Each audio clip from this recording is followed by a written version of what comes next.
Ferguson. So for people who are expecting that person, we should congratulate him because they just had a baby. And so fortunately, I was able to help out and step in and talk a little bit about managing your legal risk in an increasingly connected and digital world. So one of the thing I want to start with first, I get this question the most. It's a bad review. How many of you have ever dealt with a bad review or had to deal with a bad review for someone else?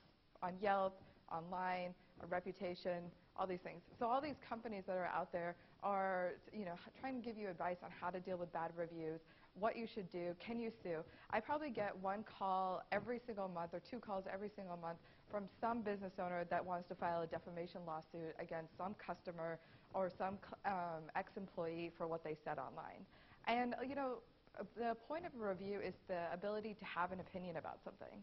And you can have an opinion, but you can't force someone to take down their opinion if it truly is their opinion. If they're actually out there trying to defame you and really say bad things about you, and it's actually hurting your reputation, and it's above and beyond what an opinion might take, fine, you might have a case. But if it's truly their opinion, the way to handle it is a PR move. So for those, what about, do you think you can be liable if you accidentally tweet new product information before the launch date? You can be held liable, but there might be a caveat that if it really truly was accidental, which is kind of hard to prove in some cases, you might be able to get yourself out of it. But at a minimum, you're probably not going to keep that job. But in terms of actually being sued for anything or dealing with damages and things like that, you're likely to kind of get out of that part of it. Online advertising. So this is recent. In March of this year, the FTC finally came out with some more guidelines on what to do if you are doing digital marketing on behalf of someone.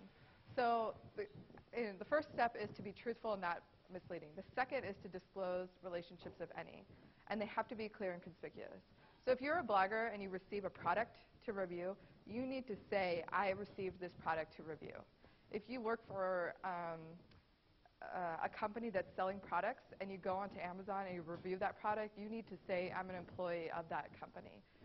And with tweets, what's really interesting is now they're asking people to put this disclosure on their tweet. Granted, you have 140 characters, but now they want you to write the words ad, colon, and then whatever your ad is.